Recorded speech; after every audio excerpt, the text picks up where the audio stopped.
If you are far away from your child and for whatever reason aren't able to get there, how can you aid in that part of the transition if you're not physically there? But if you are visiting your child and you're like, I love to cook, great, you can be of service in that way. If you're like, I love to do laundry, great, that can be of service in that way. And being of service in these early times helps build the bond with your child as they are transforming from woman to mother, right? And the bonding with your grandchild will certainly come, but those early weeks, it's so important for mom to have her bonding with her child, right? So being of service and understanding what your skill set and doing what's going to fill you up in the process as well. That's really important too. Hi, I'm Glennis Woods Mullins, and I love to help women to vibe, to be more vibrant, intuitive, beautiful, and empowered in midlife. So come on, let's vibe.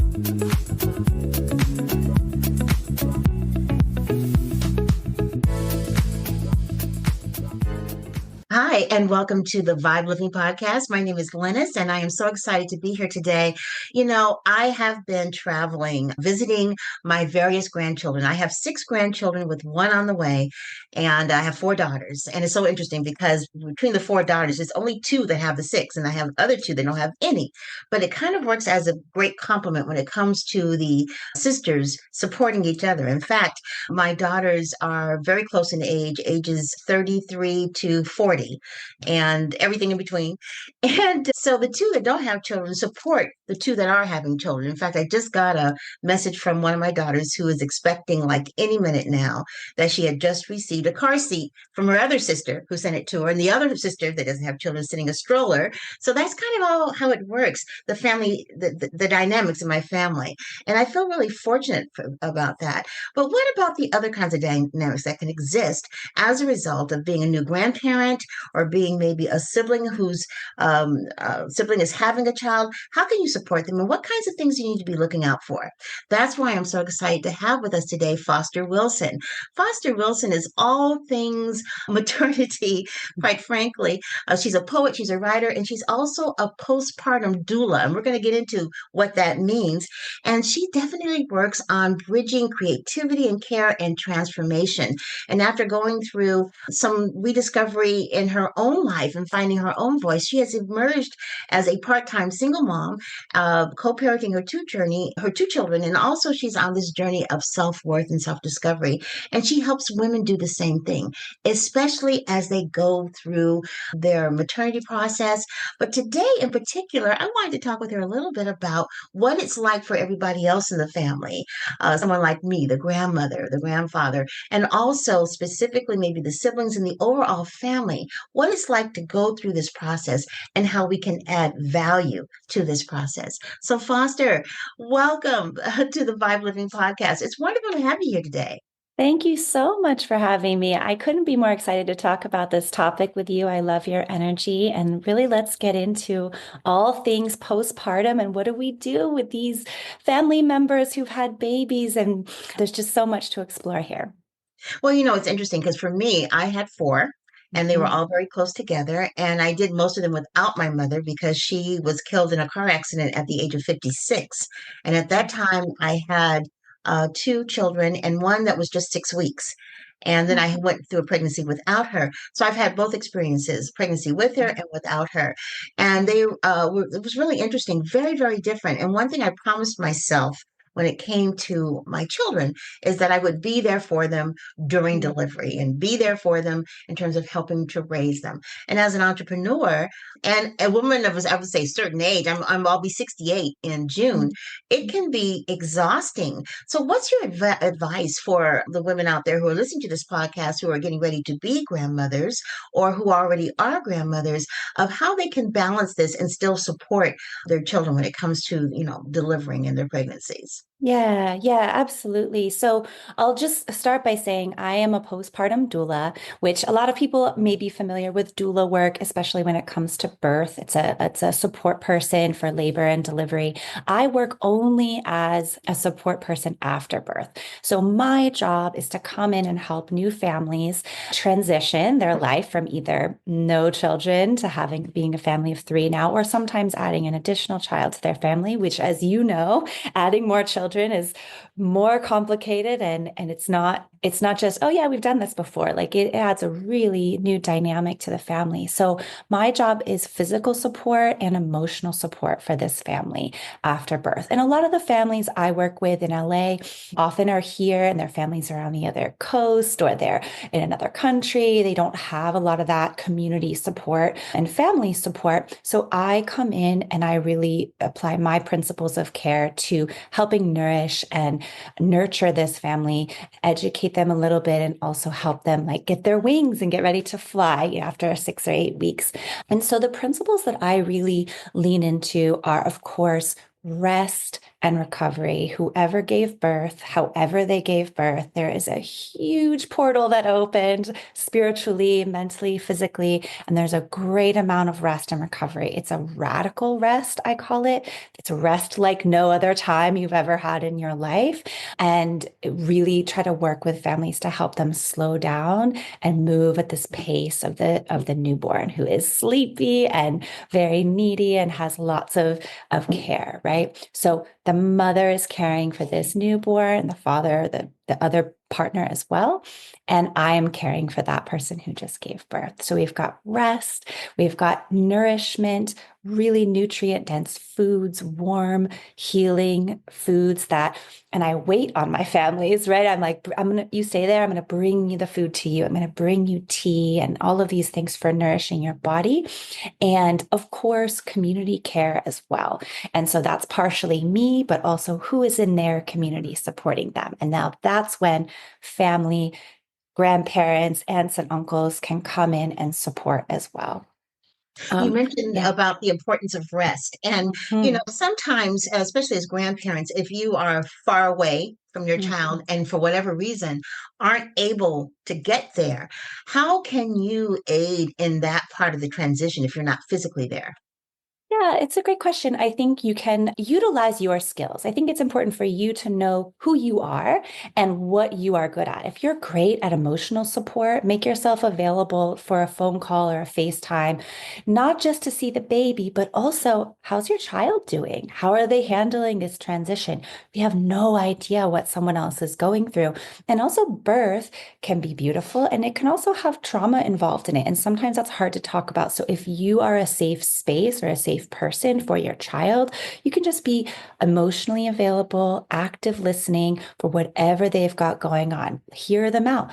The lack of sleep is really hard. Yes, you've been there before, you understand, but also her experience is unique to her. Why is that more challenging for her, perhaps? Or, how involved is her partner? How can you help navigate those dynamics? Just really being open and curious to her experience and being a safe space for her emotionally, I think can be really valuable from far away.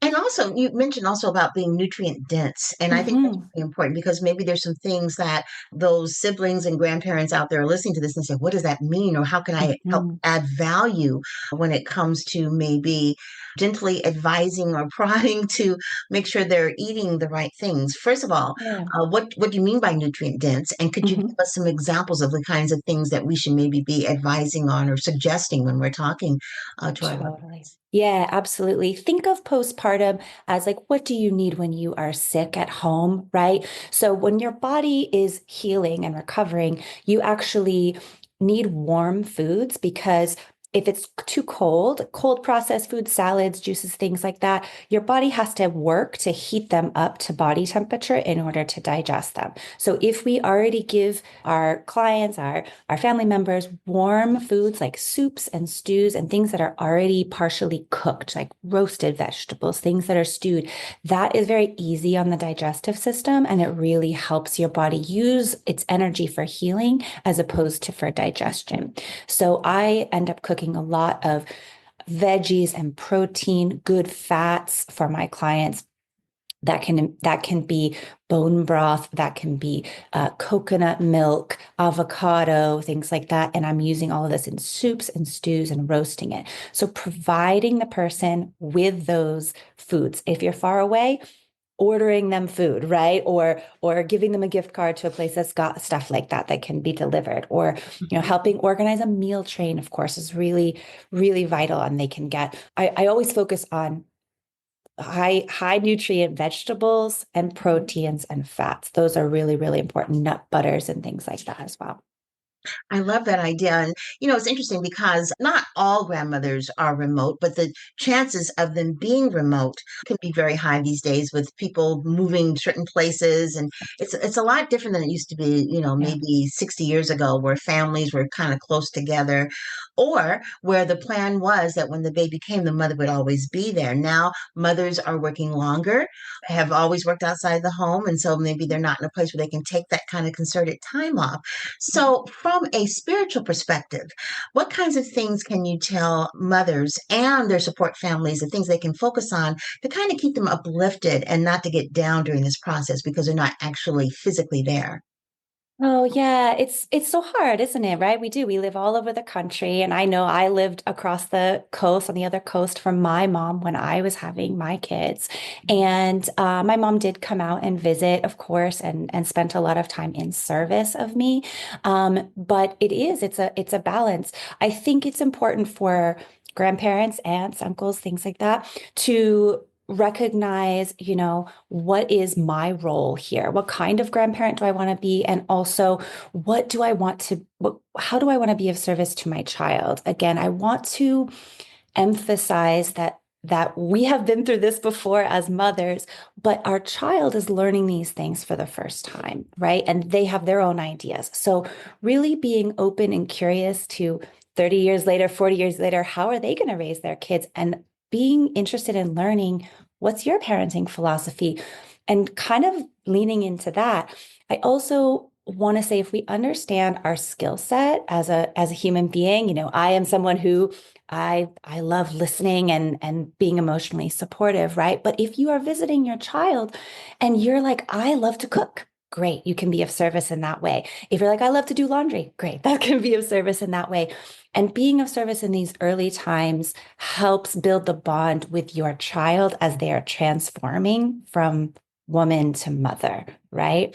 And the bonding with your grandchild will certainly come, but those early weeks, it's so important for mom to have her bonding with her child, right? So being of service and understanding what your skill set and doing what's going to fill you up in the process as well. That's really important too. You you talk a lot about spirituality and Mhm. how sometimes that's one of the things that could kind of fall off during this process. What do you mean Sure. by that? I think for mothers, we are in survival mode in this time, right? You're just trying to figure out your basic needs and your child's basic needs. And there's not a lot of time and there's not a lot of space for quiet reflection and awareness. Um, oftentimes I will, when I'm working with a family, give them this mother, like, would you like 15, 20 minutes? I'll take the baby for you. Will you go do something that really fills you up? What is Uh, it? Is it meditating? Is it taking a long hot shower that you haven't had in a couple days? Is it, if they're in a place of healing where they can walk around the block and just be in fresh air for a little bit, slowly, of course, if that's what they need. If they can't walk around the block yet, sitting by an open window and just listening to the birds and watching the trees and listening to the wind, right? That reconnecting with nature and with spirit and whatever that means to you, we forget that in the throes of I haven't eaten and I'm starving and my boobs are leaking and all of the things, right? We all the things. forget the reconnection part. And we have to reconnect to ourselves because as mothers, we give so much of ourselves to our children. And sometimes we end up, you know, spent at that and we forget who we are, right? I think that's important at any age, at any stage. What about the mother who is not, this is not her first child, this is not her second child. She already has two or three children. Maybe this is the third or fourth child. Where do you come in terms of assisting them from that perspective? Mm. That's a really good question. I mean, I have not worked with a mother of four yet, so that would be that's next on my list. But that's really challenging, right? Because I think what happens, at least for me, when I had my second, is not just the physical and emotional space, but also the brain space of trying to hold all the needs of all your children, and you just completely forget about your own. I had a client one time, it was her third, and she really thought that first, she thought I should come when all of the kids were there to try to give her an extra set of hands. And then what she realized was, no, when my two older kids go off to preschool, I want you here just with me and the baby, because it could give me actually the peace of mind I need, that Right. 2 hour nap. And I wake up and the house is tidy again, and there's food for me and soup. And like, that's what I need. So everybody's different in that regard, but what 10-15 minute little bit of time can you take to fill yourself up again, to give all those For children? all of those things. And Mhm. it's interesting too, because as I mentioned earlier, we do have midlife women who are listening to this podcast, and many of them might be having their first child at, like, let's say 45. What kind of special considerations do you think they should take into contemplation when it comes to the aftermath of having a child? Is there anything that should be done differently because they are a little bit older? I think what the beautiful thing about older women having children is they know themselves really well.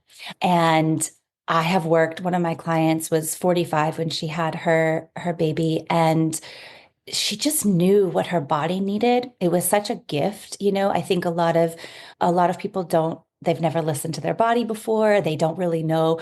The idea of rest is really new to them. She really knew. She was like, I need this time. I need more rest than the average mother, perhaps, or than the average person. And she really invested in herself. She invested in her support system. And what she did was this is her phrase, and I'm going to steal it and use it because it's so brilliant. She said, I'm investing in my future vitality. And she really did that. Ladies, are you ready to vibe your life? The V.I.B.E Wellness Woman Network is your go-to space for holistic health, empowerment, and community, created just for women over 40. Inside, you'll find expert-led workshops, wellness challenges, and exclusive coaching, and a sisterhood that supports your journey to being vibrant, intuitive, beautiful, and empowered. Join today and get access to fitness tips, spiritual renewal, menopause support, and more, all designed to help you thrive in midlife and beyond. Visit the VibeWellnessWomanNetwork.com and start your journey to wellness today. Love that. Yeah. Investing in your future vitality, Mhm. which is really forward thinking, but also shows wisdom. And that might be the difference between a really young mom and someone who's a little older, because you can't help but, hopefully, as you age, garner wisdom. There's nothing that can Oh, yeah. replace life experience. I mean, Yeah. no shade on people who are in their 20s, but let's face it, honey, you haven't lived a long time yet. I know you Right. think you know a lot. I know you think you do. But when you get I believe that when you get to be about 50 is when you begin to realize how much you really don't know. And Mhm. more so when you're in your 60s. But with all of that comes life experience Yeah. and the idea of wisdom and having some discernment. And you Mhm. mentioned something that was very interesting that I think is really important. No matter what your age is, where do you think intuition kicks in terms of understanding what your needs are? Intuition comes in all along the way. It comes in from the very beginning when you're talking about conception and how you're going to go about it. People conceive in so many different ways now, right? Lots of clients who have babies via IVF, and they're all along, even that process. If let's talk about IVF, because a lot of older women are utilizing IVF and different fertility treatments, there are a lot of choices within that, right? There's a lot of different choices at different points of the process. And your doctor may say, this, we want to do this next. You also need to check in with your own intuition and say, what do I think I need next? I actually want one more round of this treatment before I go to that treatment. And that's okay too, right? We as wiser women, right? We know that the authority is not always going to lead us, and we don't have to listen to them necessarily. Of course, if it's medically advisable, there are certain things to listen to, but we can say, okay, that's one opinion, but my intuition is something else. And so Right. following that all along the way throughout pregnancy as well. We're innately intuitive when we're pregnant, right? We understand what my body needs to eat. It's our body's very clear. They crave this, I avoid this, or you have so many food aversions because your body's telling you, and we listen. And then also we know intuitively when it's time to birth, right? And our body, if the hands are out of the way and this we let this person give birth, they automatically, intuitively know what their body needs if we just let them move and find different positions, right? There's support all along the way, but as medical professionals and doulas, we also want to get out of this person's way and let them do what they do best. And they've never done it before, but that's their Right. intuition coming through. And I think that's true in postpartum as well. What do I need today? Well, I often ask my clients, what's our priority today? What are you feeling? They're like, a nice hot shower. Great, fantastic. And then we see from there what the next feeling is. We don't have to plan it all out. Do you need a nap now? No, I really need some food. Fantastic. Let me Now, cook you how food. long do you work with your clients? Do you work for like the first couple of weeks or 6 months, or how do you set that? Usually it's 6 to 8 weeks. I don't work past 12 weeks with clients. I try to really get them through that fourth trimester, if you will. And then after that, the support is would turn into the support of maybe a nanny if they're still looking for support, or some household support. But yeah, first 6 to 8 weeks typically. And is your focus more on the mother or is your focus on the child or both? My focus is really on the person who just gave birth, the mother, birthing person. It is on the whole family, and I do newborn care, but as it supports the parent, right? She needs to take a nap and she needs what's called protected rest, where she's not having to listen out for babies gurgling in their, they cry in their sleep Um, sometimes and all of that. And it keeps you on alert. She needs 2 hours of rest.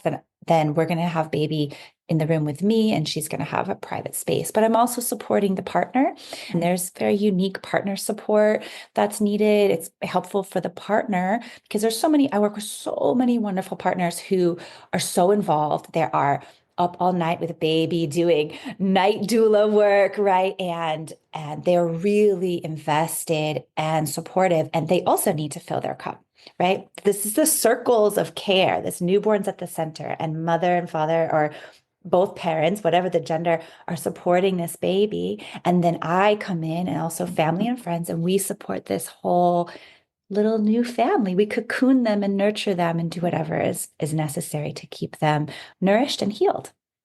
Now, do you work in conjunction with the traditional medical staff that's involved in the care of the mother and daughter, or is this something totally separate? It's totally separate, but I will say that I have referrals for lots of other practitioners. So I work in conjunction typically with lactation consultants. So I do a lot of education if that person is going to feed from their body or bottle feed or some hybrid. We work in conjunction with lactation sometimes. The highest form of lactation consultant is called an IBCLC, an International Board Certified Lactation Consultant. They have a lot of training. They are medical professionals, but they usually do in-home care.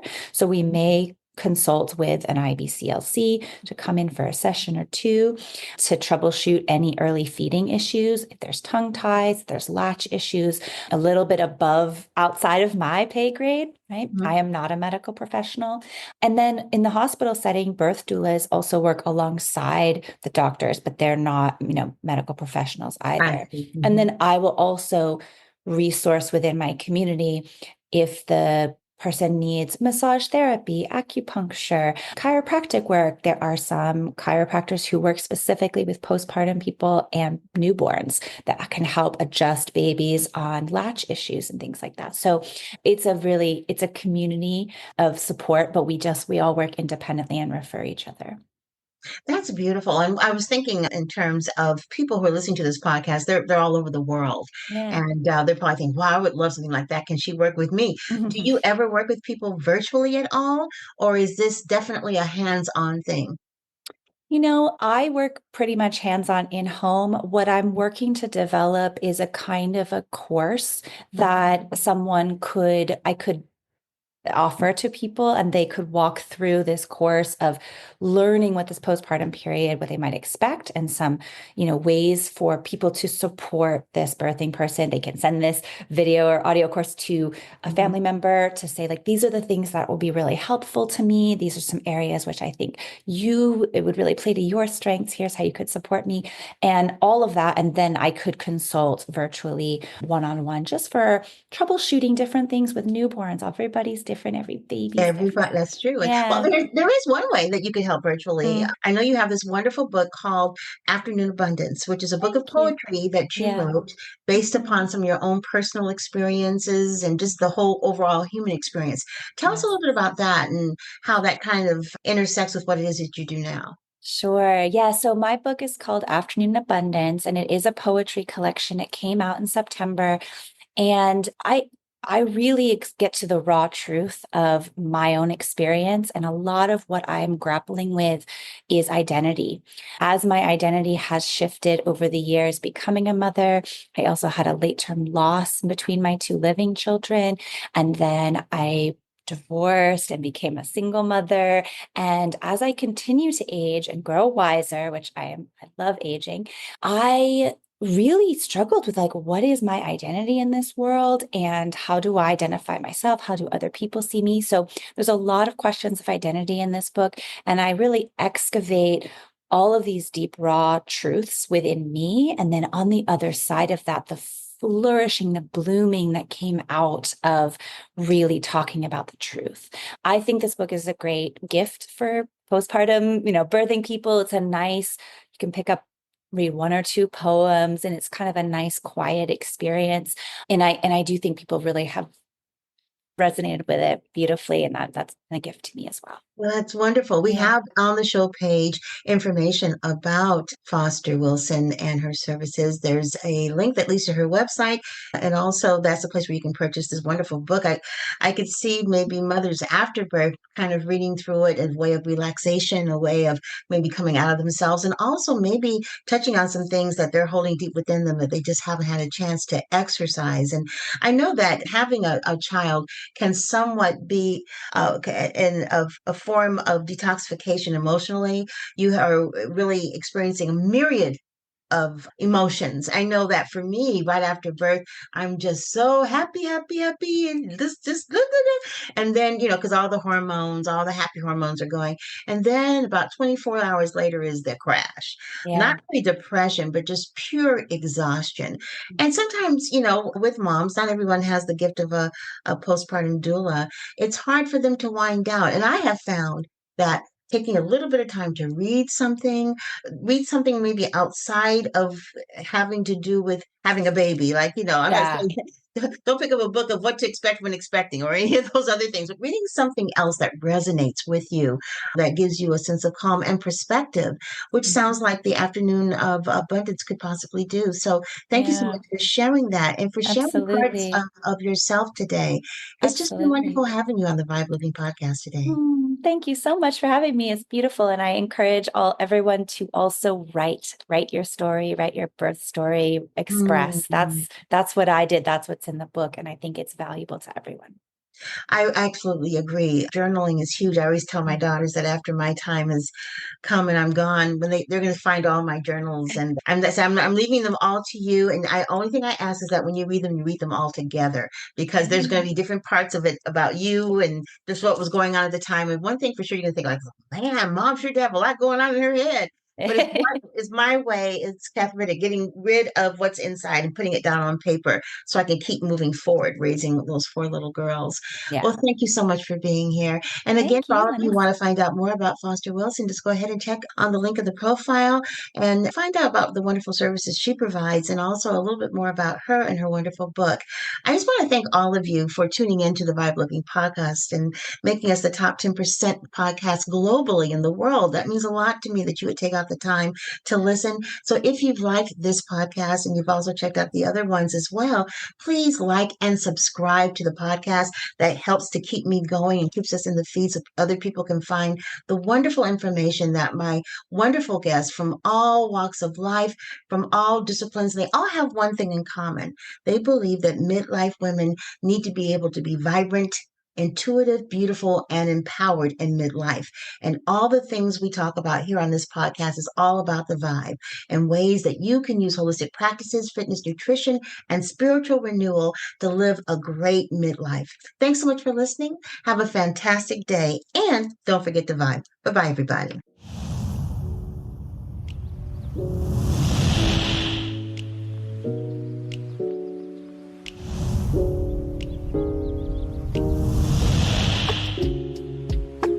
Thanks for listening to the Vibe Living Podcast. And don't forget to subscribe, like, and comment, and share this podcast. Have a fantastic day, and don't forget to vibe. Bye-bye, everybody.